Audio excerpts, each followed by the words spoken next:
I think that's everything. I'll get that so you can hear from the man. Wow. Tanner, let's give it up.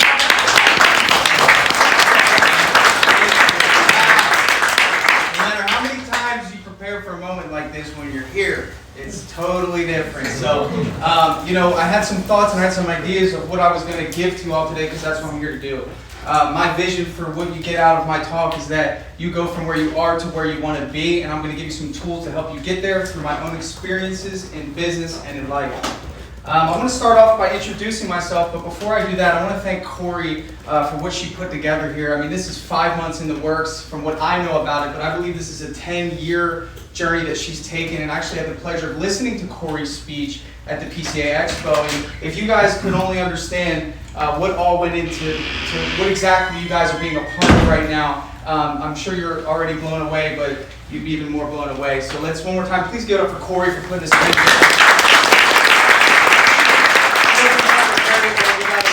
So, my name's Tanner Mullen, and for those of you who know me, thank you for joining me today. I appreciate your support. And for those of you that don't, I own a painting business in Ocala, Florida. And I also own a software called Dripjobs. So not only that, I'm very heavily involved in the painting community. I run a 120,000 never dull painting contractor group on Facebook. Anybody in that group? Anybody here? Oh my goodness! It's good to have you guys in the building today. So what an honor to come to you today and talk about mindset. And I believe mindset is so important to how we operate our businesses, but our lives.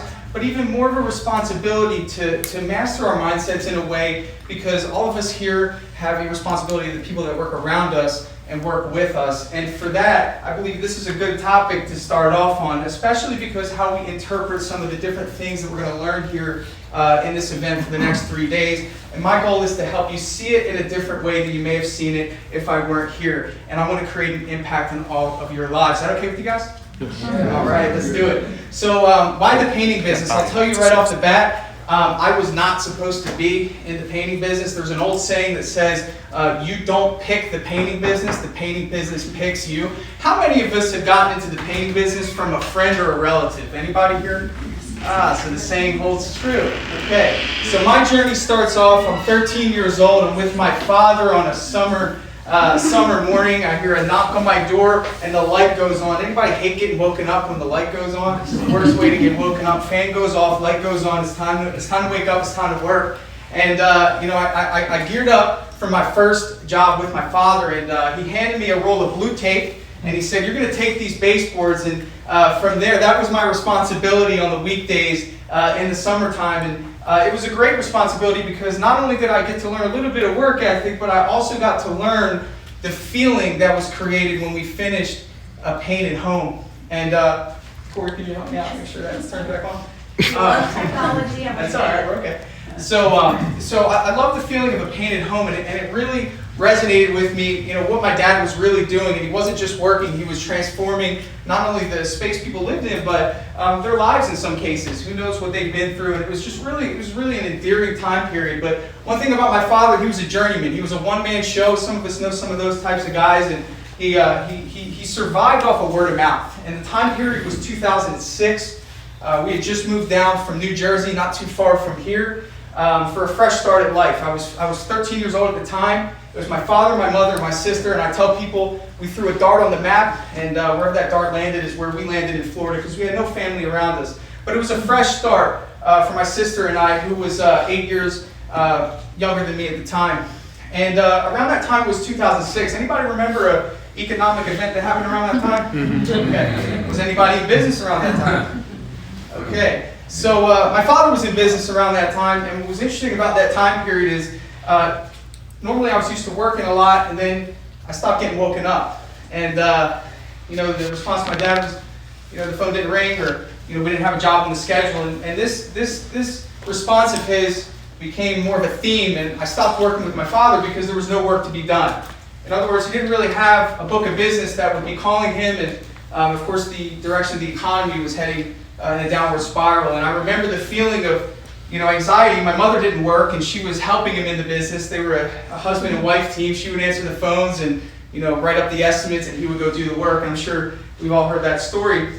And I remember during that time the anxiety of not having any work in the household. It was our dream home that we moved into, and at the time, our fresh start seemed like it was a little bit of a nightmare. We were relying on food stamps at one point. My father would frequent the local food banks to make sure that we had food, and substance abuse between my mother and my father became a reality. And I remember that time being in high school. I didn't really have much. I didn't really have the ability to impact the situation as much as I like to. I could just observe. And I remember the first time I was able to find a job. I was 16 years old, and I got a job as a busboy. And I'll never forget, I got my first paycheck. It was one day of work, but it was the pay cycle where you get the paycheck. It was one day, and it was $56. And I remember giving it to my mother, and the look on her face telling me, let's go to Walmart and cash that thing. It created something in me, and I don't know what that was, but I know it was something that made me feel as though I could contribute to the situation, I could get us out, and it made me feel empowered. And I remember that feeling vividly. I remember being able to contribute, and as time progressed, I worked in such a way that I wasn't working for myself, I was working for my family, and whenever an opportunity came up, I said, what do I have to do in order to take advantage of this opportunity? What do I have to learn? You know, what skills do I need to know to advance? And I don't know if you guys know this, there's an age limit on when you can serve tables because of the alcohol. But I worked out a deal with the servers that they would deliver my alcohol to the table, and I would serve the tables at 17 so I could get tips to help support my family and create some hope in the environment. As time progressed, I realized that it just wasn't enough, and I wanted to go to college, and things back home were not progressing. The substance abuse got worse, and you know, there were frequent times where my father was in and out of jail, and it was my sister, my mother, and I. And I just remember having just this desire to get us out of the situation. Again, reverting back to our fresh start in Florida, it was everything but that. And I remember working my way up. I went away to college, and I told myself that I was going to work in such a way that I was going to impact this situation. And then at that time in college, I realized that, you know, not only am I going to go to college full-time, taking 4 classes, I'm actually going to find a job as a manager of a restaurant because I saw stability in that. I saw salary. So what I did was I found a job as a manager at a restaurant. I started off as the assistant manager. And then I worked my way up to general manager at the age of 20. And I remember 3 months into being a general manager, I got a phone call that changed my life forever. My father called me and said, Tanner, your mom has stage 4 lymphoma cancer. And we caught it pretty late. And I just remember the feeling of helplessness. You know, I'm working my way up and trying to do everything I possibly can to get my family out of the situation. And I just remember at that time, you know, I just remember every possible scenario that I saw myself in life. You know, I was just wiped out by the news. So 6 months go by, and I told myself, you know what, I'm going to keep trying. I went and actually quit the job as a general manager, and I started selling cars because I realized the time that I was taking away from my family was more valuable, and I had to find balance. So I started selling cars. 3 months into that, I get a phone call, my mother passes away.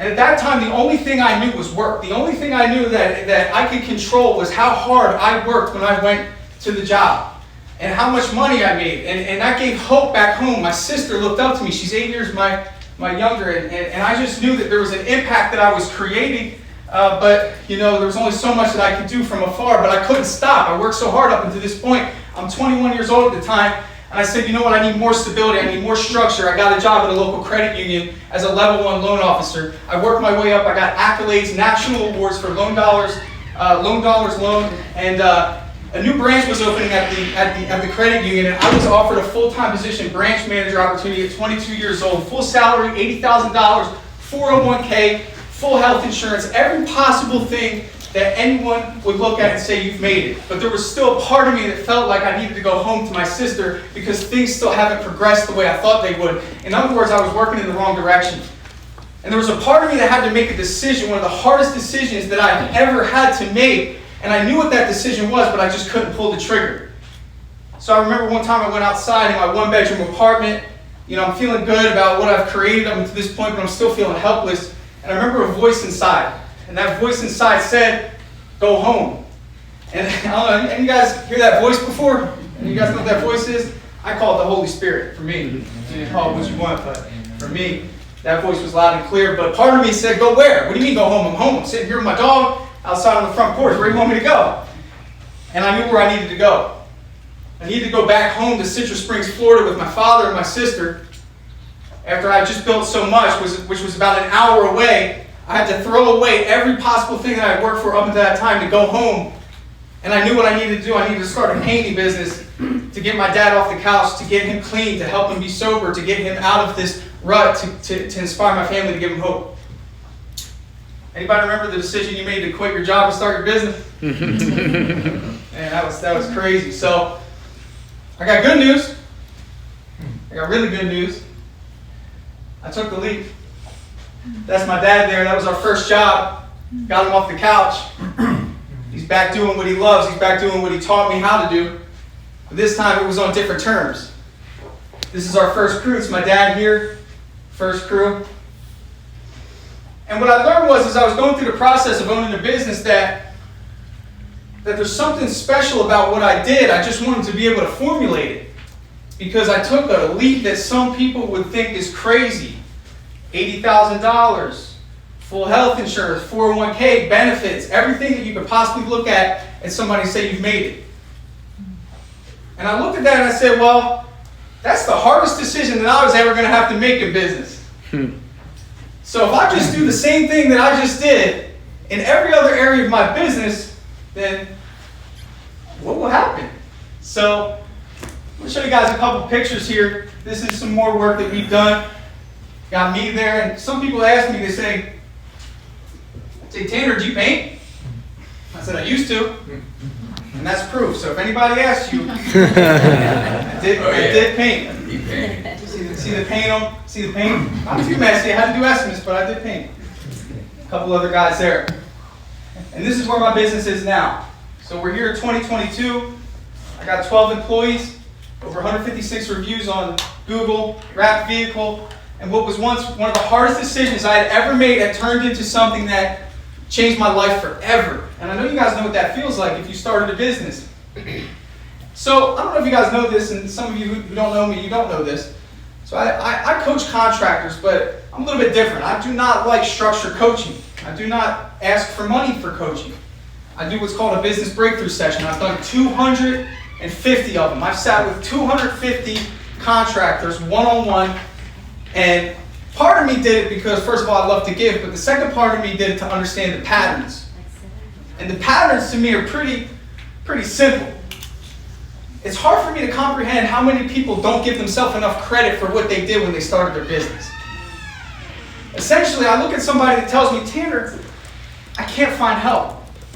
And I say, well, what do you mean you can't find help? There's no good workers out there. Well, I said, what do you mean there's no good workers out there? Well, no one will do it like me. I said, what do you mean no one will do it like you? Have you thought about training them? Well, that's too hard. It's too risky. I don't want to risk my business. And in other words, what they're telling me is that they're surprised that they even made it here. In other words, they're surprised they started a business. They're surprised that they got to where they got to. In other words, they didn't expect the success. They're just happy to be where they're at, and they stay there. So today's talk is about how we can make powerful decisions in business and how we can utilize the same muscle that you use when you start your business to take quick, swift action, make powerful decisions that can impact not only yourself, your family, and of course your business and the people that work for you. So this is something that I'd like to bring Corey in on. Corey, your shop here, this beautiful shop that we all sit in. When you were thinking about getting a shop, was it scary? Yeah. There were some thoughts that went through Corey's mind. I'm sure a lot of us here have went through or are going through. How many of us have a shop where we spray cabinets? Raise your hands. Okay, hands down. How many people here wish they had a shop where they could spray cabinets? So I'm going to help you out. I'm going to tell you exactly why you haven't done it. Number one, what if I can't make that payment? What if I don't get enough jobs? What if I'm not really that good? What if the economy crashes? And I'm sure the only regret that Corey has at this point, after seeing all of you people here and what she's created up until this point is that true? So why don't we make powerful, passionate, consistent, bold decisions? Number one, we're afraid of ourselves, guys. We're afraid of ourselves, and we call those limiting beliefs. Number 2, we're afraid of growth. Why? Because growth forces us to change. Naturally, we don't want to change. Number 3, fear of failure. That's a big fear for a lot of people. But what I've come to realize, and this is through making big, powerful, bold decisions that make me feel uncomfortable, is that there's only 2 possible outcomes. This is it. And I'm going to prove this to you. So some of you might be looking at it like, yeah, sure, Tanner, failure exists. No, I'm going to prove it to you. Success, you can succeed or you can learn. That's it. After you make a bold decision, something's going to happen. You're either going to succeed or you're going to learn from it. Now, what you do after you learn from it, that's one thing. But I'm telling you, the result immediately is you either succeed or you learn. Failure is not a result, it's an opinion. Remember that. All right, so I'm going to walk you guys through what I call the powerful decision cycle. And for the last 5 months, I've been trying to get this to where you guys can understand it. And you might be thinking, what do you mean? Well, I wanted to get it to a point where I could fit it on one screen.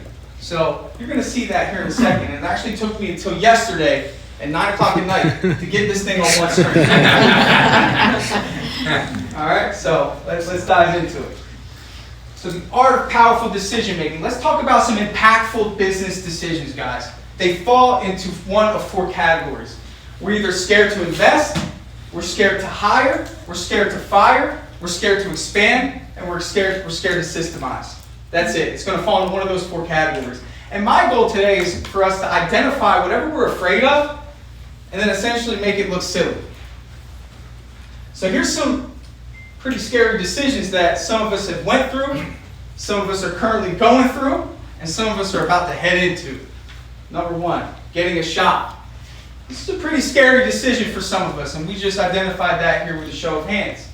Number 2, hiring to replace yourself. How many of you guys have actually successfully went through this powerful decision of hiring somebody to replace yourself when it came to producing work? Raise your hand. How many of you guys wish you could hire somebody to replace you in the production part of your business? Raise your hand.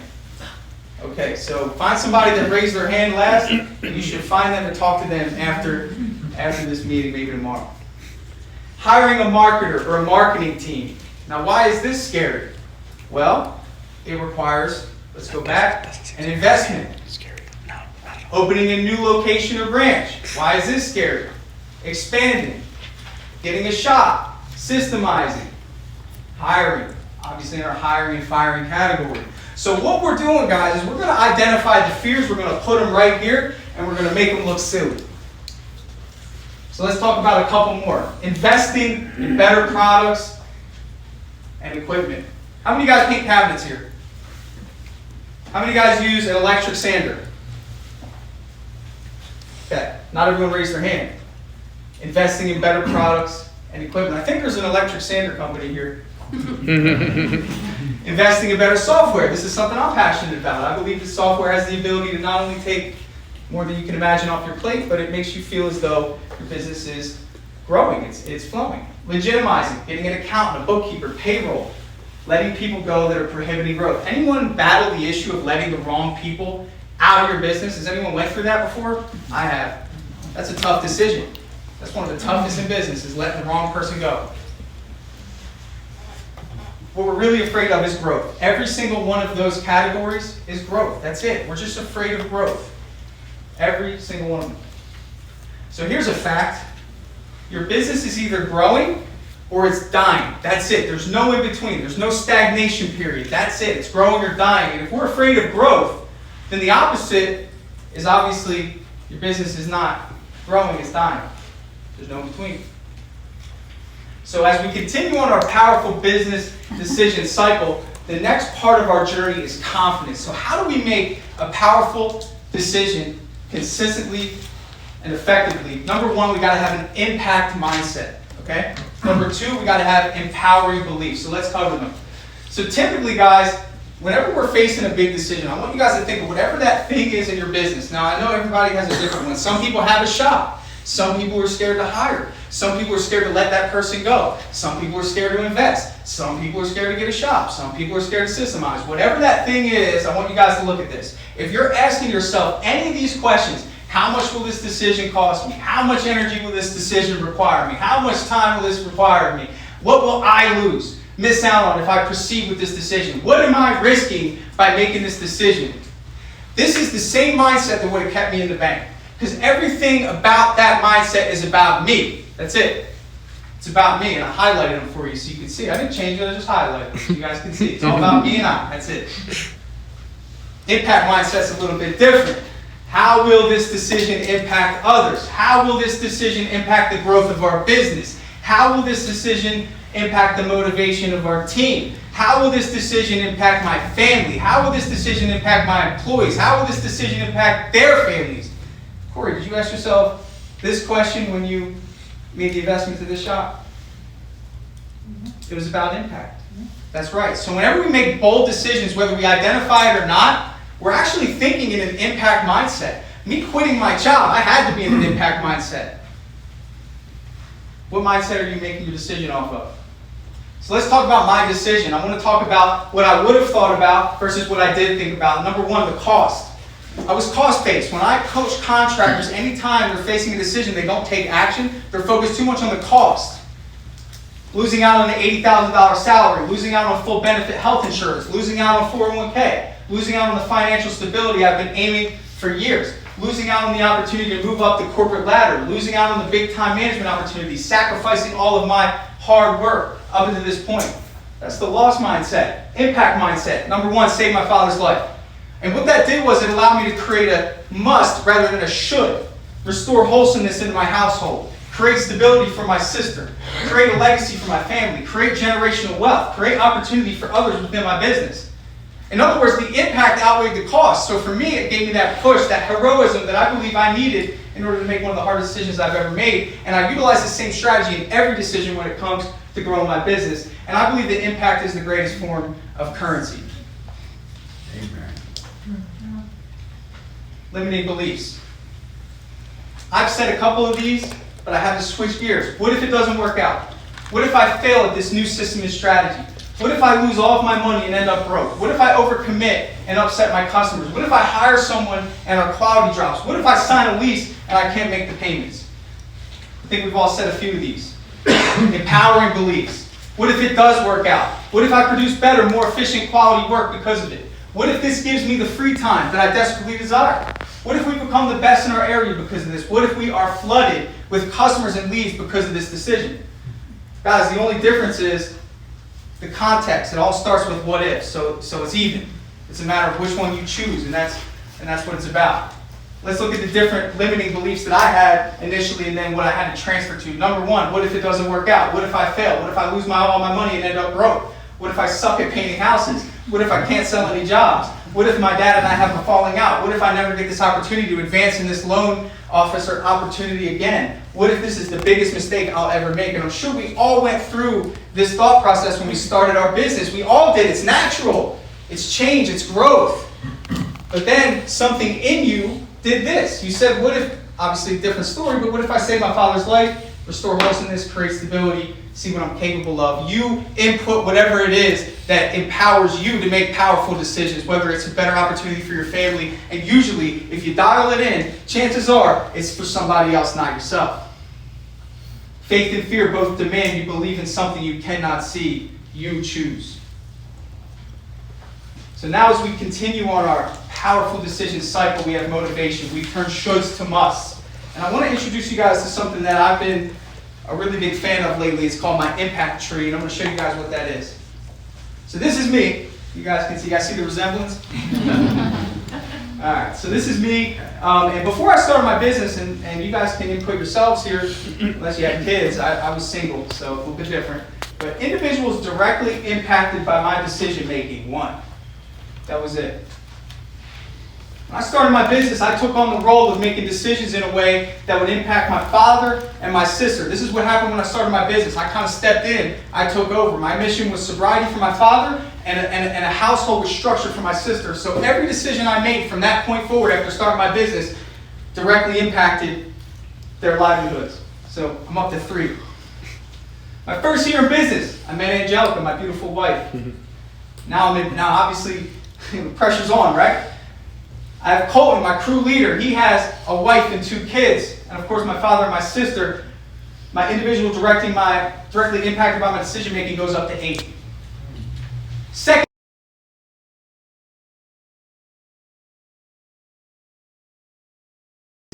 I'm up to 14. I got 2 crew leaders, my father, Chris over there. Chris has got his hands full. He's got 5 daughters. 4 daughters and a wife. I should change this. I should double the number. Just kidding.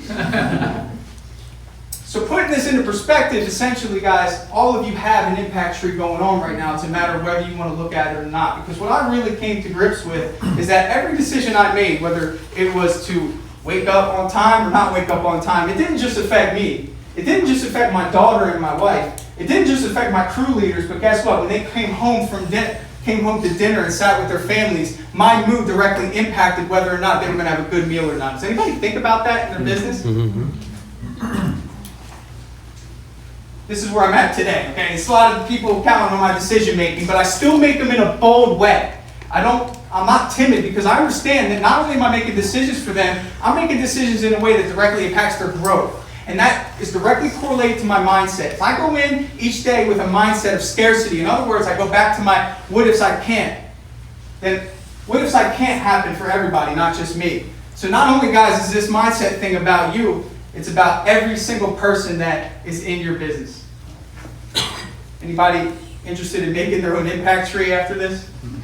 You know, sometimes all you need is 20 seconds of insane courage. Just literally 20 seconds of just embarrassing bravery, and I promise you something great will come out of it. So as we continue on our powerful decision cycle, here we go. We identified what the powerful decision was. We had some confidence behind it, but not just confidence. We had impact and empowering beliefs, motivation. We looked at our impact tree. We're building our case against fear. Next step is massive action. That's something only you can control. So this is my recipe for massive action. Number 1, do the thing. Number 2, embody the decision. Number 3, congratulate yourself. Number 4, embrace discomfort. Number 5, prepare for growth. And number 6, expect a result. I told you guys, either way, whatever happens, there's going to be a result. It's all about what you interpret it as. Next thing is the impact awareness. And whenever I think of quitting or going back, in other words, whenever I make a decision to let someone go and then a week goes by and we're low on production and I think about calling that person, I think about everyone that's going to be impacted if I go back on my decision. In other words, every time I go back on my decisions or go and make one, I lose credibility with my team, and that's something that I'm not willing to give up no matter what I got to do. What type of impact are you making? I'm going to give you a quick story. Shamel started off as an entry-level painter. He came to me, we sat down at Starbucks. I said, what do you want, man? And I asked everybody this because I need more motivation than just my own endeavors. I'm good. You know, I've made the money. You know, I got a Toyota Camry. I got a nice house. I got a family. I'm good. At this point right now, I'm trying to bless everybody. And essentially what I'd like to know is, what are you striving for? What am I knocking on people's door and selling paint jobs for? That's important to me. Okay, I want to know who I'm hiring, what the motivation, the collective motivation of the team is. And Shamel said, I've been with my wife for 15 years and I owe it to her that I get her a house.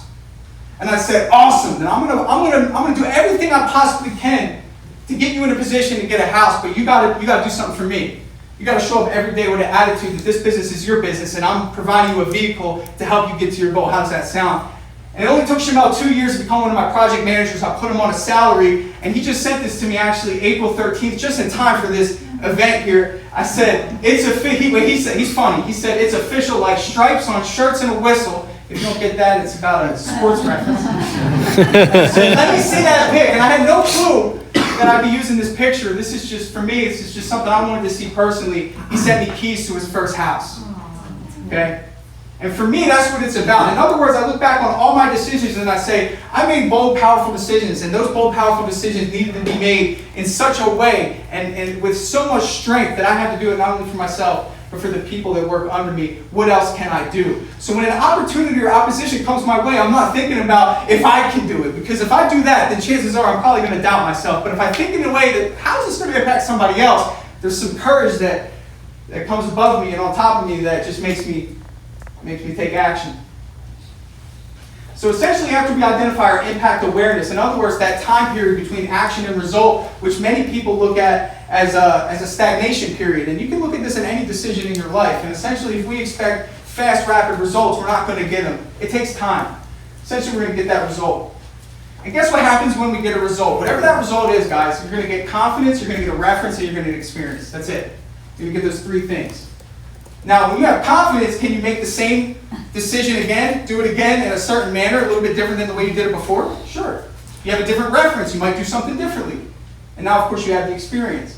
But what happens when we get an unfavorable result? In other words, we do the thing, right? We hire the person. We think this is finally the opportunity for us to get out of the production, right? We found that perfect person, and they sung a great song, and we get them into our shop or into our world, and it doesn't work out.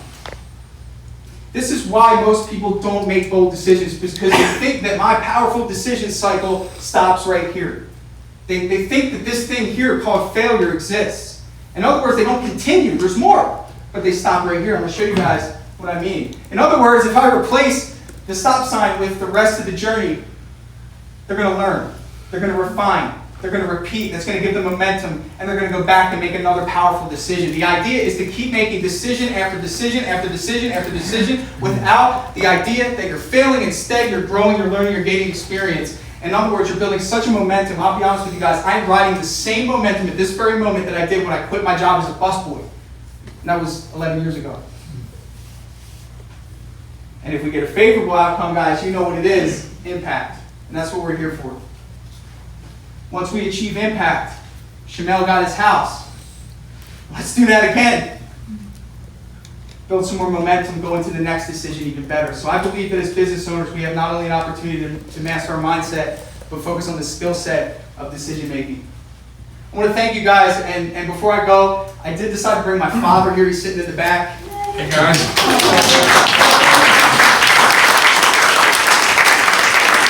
Thank you guys for your time. Very proud. Very proud. Give it up for Dad.